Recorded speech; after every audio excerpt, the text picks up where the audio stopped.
3, 2, 1. Open your mind. Assalamualaikum warahmatullahi taala wabarakatuh. Bertemu lagi teman-teman.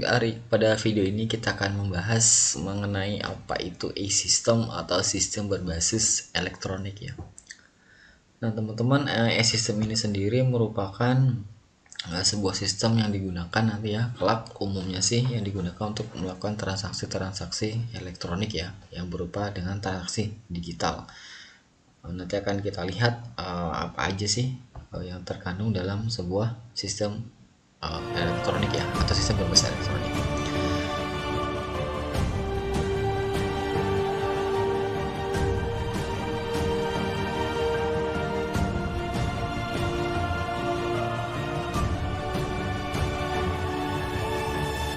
Sebelum kita bahas lebih lanjut mengenai apa itu e-system atau sistem berbasis elektronik, kita akan bahas terlebih dahulu mengenai apa sih itu sistem elektronik dan apa itu penyelenggara sistem elektronik ya. Dua pengertian ini bisa teman-teman cek nanti di peraturan pemerintah Republik Indonesia tahun nomor 7 ya, nomor 71 tahun 2019 tentang penyelenggaraan sistem dan transaksi elektronik. Oke. Di situ disebutkan sistem elektronik adalah serangkaian perangkat dan prosedur elektronik yang berfungsi mempersiapkan, mengumpulkan, mengolah, menganalisis, menyimpan, menampilkan, mengumumkan, mengirimkan dan atau menyebarkan informasi elektronik. Di sini terinci sekali apa itu sebuah sistem elektronik ya. Artinya ya sistem yang digunakan untuk kegiatan proses penyelenggaraan sistem berbasis elektronik ya, entah itu berbasis web atau apapun, penting kalau itu sifatnya elektronik yaitu berarti yang dinamakan dengan sistem elektronik ya. Oke. Kemudian ketika ada sistemnya pasti ada yang menyelenggarakan atau ada yang menggunakan atau ada yang sebagai developer, atau kalau dalam jual beli itu ada pedagangnya ya, atau yang ya sejenis itu ya. Jadi kalau di sini disebutkan dengan penyelenggara ya. Jadi penyelenggara atau yang menyelenggarakan atau yang menggunakan sistem elektronik itu adalah setiap orang, penyelenggara negara, badan usaha, masyarakat yang menyediakan, mengelola, dan atau mengoperasikan sistem elektronik secara mandiri atau secara sendiri maupun bersama-sama kepada pengguna sistem elektronik untuk keperluan dirinya dan keperluan pihak lain. Jadi penyelenggara ini ya tadi seperti dijelaskan tadi, artinya ya yang mempunyai sistemnya atau yang mengoperasikan sistemnya itu untuk keperluan dirinya sendiri atau keperluan pihak lain yang berhubungan dengan sistem elektroniknya, seperti itu. Oke, dasar hukumnya seperti tadi ya, salah satunya adalah yang pertama adalah Undang-Undang Nomor 11 Tahun 2008 tentang informasi dan transaksi elektronik nih, yang lagi sering ramainya ya, Undang-Undang ITE. Nah, itu ya. Kemudian ya Undang ITE sebagaimana telah diubah oleh Undang-Undang Nomor 19 Tahun 2016 tentang perubahan atas Undang-Undang Nomor 11 Tahun 2008 tentang ITE. Yang kedua adalah PP Nomor 71 ya, kayak tadi ya, yang ini, yang sebelumnya nih, peraturan pemerintah Nomor 71 Tahun 2019 tentang penyelenggaraan sistem dan transaksi elektronik. Kemudian ada PM atau Peraturan Menteri Kominfo Nomor 36 Tahun 2014 tentang tata cara pendaftaran penyelenggaraan sistem elektronik. Kemudian ada Peraturan Menteri lagi dari Kominfo Nomor 10 Tahun 2015 tentang tata cara pendaftaran sistem elektronik instansi penyelenggara negara. Kemudian ada Peraturan Menteri Kominfo Nomor 7 Tahun 2019 tentang pelayanan perizinan berusaha secara terintegrasi bidang informasi dan komunikasi. Jadi ketika ingin menyelenggarakan atau menggunakan sistem berbasis elektronik itu harus memenuhi syarat-syarat tertentu ya, dan harus mendapatkan sertifikasi atau kelayakan dari kementerian yang bersangkutan. Jadi tidak serta-merta kita sebenarnya bisa langsung membuat nanti langsung kita transaksikan, tapi harus ada cara-caranya. Nah, nanti cara-caranya bisa teman-teman cek di beberapa peraturan pemerintah atau peraturan menteri dan undang-undang yang terkait mengenai sistem berbasis elektronik ya. Nah, Apa sih manfaat dari sistem berbasis elektronik ya? Ini menurut jurnal Lu tahun 2001, nanti bisa teman-teman cari ya. Di Proceeding of the Second International Web Conference. Dia menyebutkan manfaat dari sebuah electronic system diantaranya adalah mengakses basis pelanggan yang lebih besar. Artinya kalau umumnya itu pelanggan kita hanya kalau tidak menggunakan sistem berbasis elektronik ya, mungkin hanya lokal saja. Tapi kalau sudah menggunakan sistem elektronik sudah dapat dijangkau di daerah-daerah luar dari daerah tempat asal kita sendiri. Bisa di kabupaten lain, kota lain, atau provinsi lain, atau bahkan ke negara lain. Memperluas jangkauan pasar otomatis ya, sudah sesuai domain nomor 1. Menurunkan pelanggan, menurunkan penghalang masuk ke pasar baru dan biaya mendapatkan pelanggan baru. Artinya di sini adalah ketika misalnya pelanggan kita berasal dari daerah lain, misalnya kalau kita tidak menggunakan sistem elektronik, otomatis akan susah atau sampai ke tempat kita ya, misalnya waktunya harus lama, biayanya juga nanti besar. Misalnya kalau dari kota A, kita misalnya dari kota B nih, jarak ke kota A atau ke kota C di daerah kita misalnya sampai 20 km.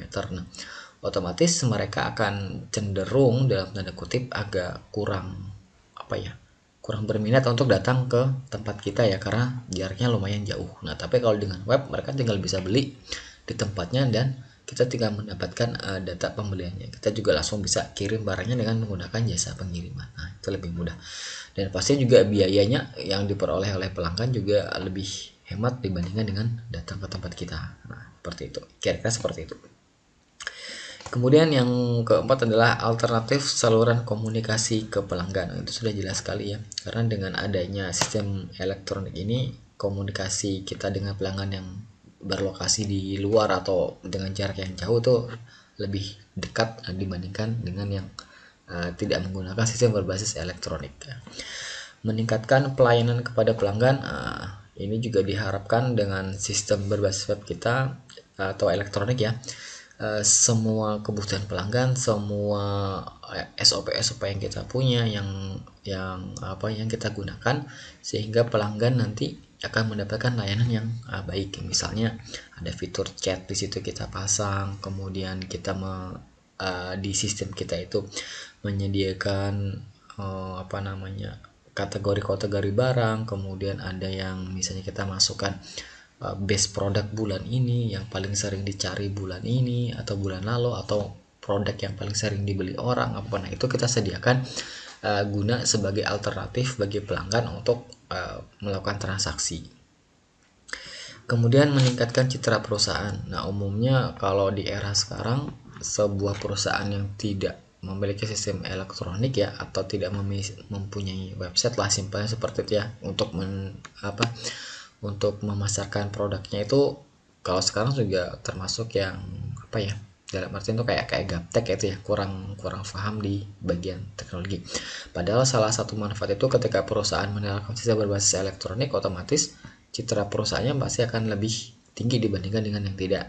Karena juga salah satunya dengan adanya penggunaan sistem berbasis elektronik, otomatis perusahaan tersebut akan lebih luas dikenal oleh masyarakat gitu. Mendapatkan keunggulan yang kompetitif nih, otomatis karena sekarang zamannya sudah sering bersaing ya antara e-commerce dan sebagainya, otomatis juga sebuah perusahaan harus bisa meningkatkan kompetitifnya dengan cara juga menerapkan sistem berbasis elektronik. Potensi peningkatan pengetahuan pelanggan. Nah, dengan adanya sistem berbasis elektronik ini, pelanggan itu bisa dengan mudah membandingkan, mengompar barang kita, kualitas barang kita dengan barang orang lain.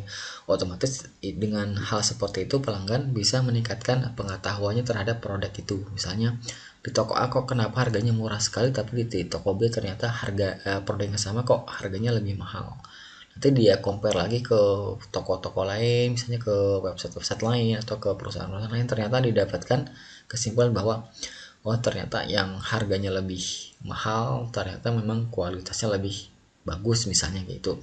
Atau ternyata biarpun ini harganya murah juga kualitasnya mungkin hampir sama-sama saja sama yang mahal. Nah, itu salah satu potensi yang yang menjadi manfaat dari sistem elektronik dari sisi pelanggannya. Nah, itu beberapa manfaat yang dikemukakan oleh Lu di proceeding yang dia buat ya, atau paper yang dia buat pada proceeding of the Second International Web Conference. Kemudian ada beberapa hal agar layanan elektronik ini mempunyai kualitas yang baik ya. Yang pertama harus handal dalam artian itu ya tangguh gitu ya. Sistem itu tangguh, jarang down servernya misalnya kayak gitu, itu salah satunya. Kemudian tanggap dan responsif. Responsif ini dalam artian ya ketika kita misalnya memerlukan sesuatu, sistem sudah mampu untuk menyediakan tanggapannya gitu ya. Misalnya kayak tadi contoh chat, ketika kita perlu menanyakan sesuatu, sistemnya sudah menyediakan ada layanan hotline-nya kayak gitu. Nah, kemudian yang ketiga ini yang agak apa ya, perlu dijadikan tanda kutip ya, jaminan nyata kayak gitu ya.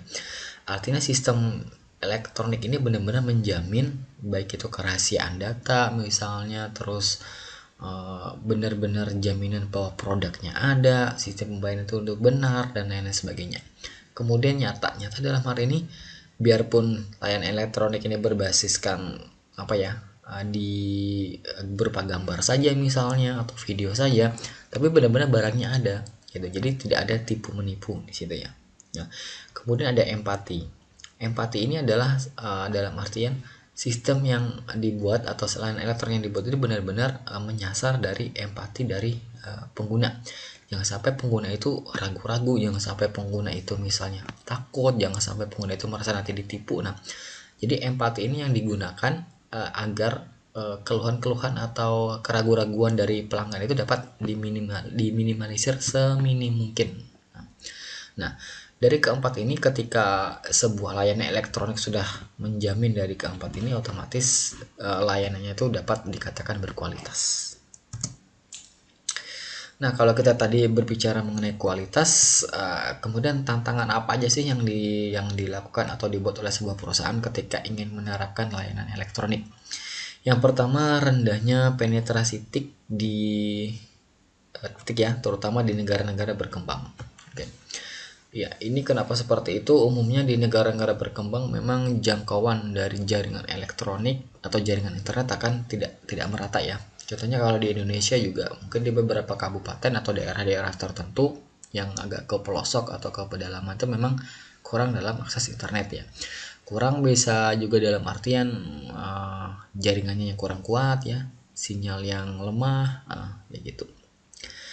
Kemudian ada penipuan di ruang internet. Nah, ini juga sering sekali ditemukan ya, adanya crime cyber ya di sini ya, yaitu ada penipuan baik itu di media sosial maupun di website atau bahkan juga di platform e-commerce. Nah, jadi ini adalah beberapa tantangan bagi penyedia layanan agar memastikan layanannya itu benar-benar bebas dari penipuan. Nah, paling tidak meminimalisir ya seperti itu. Kemudian ada privasi dan keamanan. Nah, pada dewasa ini teman-teman, data personal itu seringkali terjadi jual beli di antara misalnya pemilik sebuah sistem elektronik ya. Nah, kalau teman-teman mungkin baca informasi di beberapa hari yang lalu atau beberapa minggu yang lalu, ada sebuah aplikasi di Android ya, yang berupa layanan keagamaan. Itu ternyata kalau menurut beritanya yang saya baca ya, itu ternyata menjual data lokasi dari penggunanya itu ke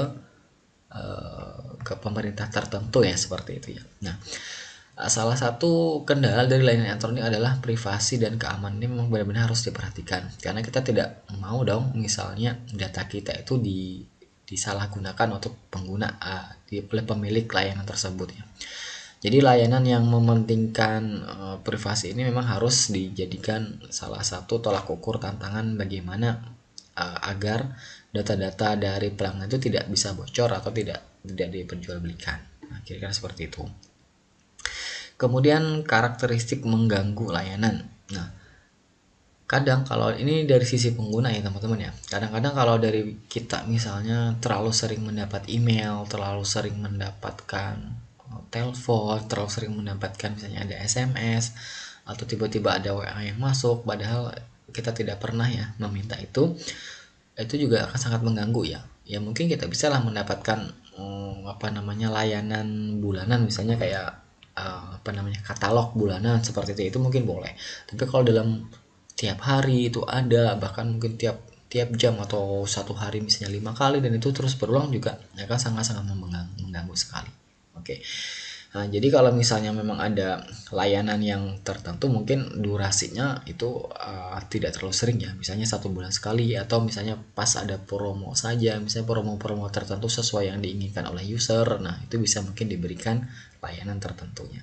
Nah, itu ada beberapa tantangan dari sisi penyelenggara layanan elektroniknya. Ada 4, ini yang menjadi tantangan khusus. Berikutnya adalah kunci utama dari keberlangsungan sebuah layanan berbasis elektronik ya. Yang pertama adalah penerimaan. Nah, artinya sistem itu benar-benar bisa diterima ya oleh semua kalangan atau stakeholdernya. Jadi tidak bisa hanya beberapa saja, karena kalau hanya beberapa layanan saja atau beberapa stakeholder saja atau user saja yang menggunakan, nanti otomatis lambat laun adalah layanan itu akan mati atau dalam tanda kutip ya, yang tidak ada yang memakai lagi. Kemudian aksesibilitas yang harus dapat dijangkau dengan mudah, karena umumnya kalian berbasis elektronik, umumnya harus server yang dipakai juga harus kuat, tangguh, cepat ya ketika dapat mendapat respon dari user. Jangan sampai ketika baru dipakai 200 orang saja atau diakses 200 orang, servernya sudah down atau sudah mengalami kelambatan dalam aksesnya. Ketika adalah keaksaraan administrasi, ini lebih berhubungan ke administrasi mengenai prosedur yang seperti apa, tata cara penggunanya seperti apa, dan itu udah dijelaskan di layanan itu. Umumnya baru kita memakai sebuah aplikasi elektronik, umumnya ada tour ya biasanya ya. Tour misalnya kalau yang pertama harus buat ini, kedua seperti ini, nanti sistem misalnya check outnya seperti ini dan lain sebagainya. Nah, jadi keaksaraan administrasi adalah berhubungan dengan administrasi atau prosedur-prosedur dalam memproses sebuah layanan elektronik. Keempat adalah pembandingan. Pembandingan ini dalam artian adalah membandingkan sistem layanan elektronik yang akan dipakai dengan misalnya dengan kompetitor atau dengan antara satu negara dengan negara lainnya. Jadi itu dibandingkan gimana sih layanan di sana dengan layanan kita. Apakah kita sudah mencukupi itu standar misalnya untuk internasional seperti apa, itu apakah sudah cukup atau tidak. Nah, seperti itu. Kemudian kesiapan elektronik ya. Dalam rangka sistem berbasis elektronik, otomatis pemerintah pusat harus sudah menyiapkan prosedur-prosedur atau aturan-aturan hukum agar layanan itu benar-benar berfungsi dengan baik. Jangan sampai ketika sebuah platform sudah siap mengerjakan atau meluncurkan produk berbasis elektronik, namun ada beberapa hal yang ternyata belum siap, baik dari infrastruktur, misalnya terus SOP, peraturan, dan lain-lain sebagainya. Nah, jadi kesiapan elektronik itu harus benar-benar sudah terpenuhi dulu. Kemudian ada efisiensi ya. Nah, ini efisiensi mungkin dalam arti yang luas ya, bisa dari sisi hal-hal lainnya. Jadi dengan menggunakan layanan elektronik, otomatis efisiensi bisa dicapai, baik dari sisi waktu, tenaga, dan lain-lain sebagainya. Kemudian keamanan, ini seperti yang sudah disinggung sebelumnya. Jadi keamanan dalam elektronik ini harus benar-benar diperhatikan sekali ya. Kemudian harus ada stakeholder otomatis karena layanan elektronik itu membutuhkan orang yang mengakses, berarti stakeholder juga harus diperhatikan. Misalnya dari tingkat keperluan dia apa saja, terus fitur-fitur apa saja yang harus disediakan. Nah, itu harus disediakan oleh layanan elektronik. Kemudian kegunaan atau useful ya. Jadi layanan elektronik harus benar-benar mampu digunakan dengan baik ya. Artinya ketika proses kita ingin membuat order suatu produk, berarti fungsi itu harus benar-benar dapat digunakan, jangan sampai terjadi error. Misalnya ketika saya mengorder satu produk, itu harusnya masuk ke chart ya, bisa umumnya seperti itu ya, atau ke kantong belanja kita. Nah, jadi itu pastikan benar-benar berfungsi dengan baik, jangan sampai ketika sudah saya order tapi ternyata tidak masuk ke chart kita. Nah, itu sudah salah ya. Oke, implikasi dari layanan elektronik ya. Yang pertama ada dampak terhadap hak individu dan privasi. Nah, otomatis ketika kita mengikuti atau menggunakan layanan elektronik, otomatis kita harus mempunyai hak-hak individu kita dan privasi yang harus diperhatikan ya, seperti sudah disinggung di sebelumnya mengenai security dan lain-lain. Kemudian ada dampak terhadap pekerjaan dan tempat kerja. Otomatis dari sisi dari sisi penyedia ya, otomatis akan lebih mengurangi karyawan yang manual ya, artinya mengurangi karyawan kemudian dirubah menjadi sistem berbasis digital. Otomatis dengan layanan elektronik juga pasti di sebuah perusahaan akan lebih mementingkan teknologi dibanding karyawan manusia maksudnya ya. Berikutnya adalah potensi dampak pada masyarakat ya. Umumnya kalau mungkin dulu tanpa menggunakan layanan elektronik ya, ketika ingin membeli sebuah produk, masyarakat harus ke mall, ke pasar, ke toko-toko. Nah, kalau sekarang elektronik bisa langsung di rumah saja. Dampaknya otomatis ya mungkin ada pengurangan ekonomi dari sisi penjual lain yang tidak menggunakan layanan elektronik. Kemudian dari masyarakat sendiri juga dampaknya mungkin tidak sering berjubel-jubel ya, apalagi kalau dalam sistem kondisi pandemi seperti ini sih ya, itu sangat mendukung sekali layanan elektronik ya. Cuman otomatis juga dampaknya di masyarakat juga pasti ada plus minusnya ya, seperti itu. Kemudian dampak terhadap interaksi sosial. Nah, karena ini berbasis elektronik, otomatis interaksinya kita tidak langsung face to face, tapi umumnya bisa menggunakan video call seperti ini kalau disediakan layanannya, atau menggunakan layanan berbasis chat. Kemudian ini juga seperti sebelumnya sering disinggung lah mengenai keamanan informasi. Ini memang layanan penting sekali. Jadi implikasinya itu terhadap keamanan informasi kita tuh benar-benar harus dijaga dengan baik ya. Seperti itu. Beberapa contoh layanan berbasis elektronik ada e-business yang berhubungan dengan bisnis-bisnis, ada e-commerce, ada election. E-commerce merupakan bagian dari e-business ya kalau menurut saya. Kemudian ada e-election, nanti ada kayak pemilu atau pemilihan tertentu yang mungkin kalau di Indonesia masih belum ya, harus manual ya, karena untuk menerapkan e-election ini memang benar-benar harus ada payung hukum yang benar-benar kuat sekali. Kemudian ada iktp, itu sudah layanan elektronik kita sudah menambahkan iktp meskipun prosesnya belum full layanan elektronik ya, tapi it's okay.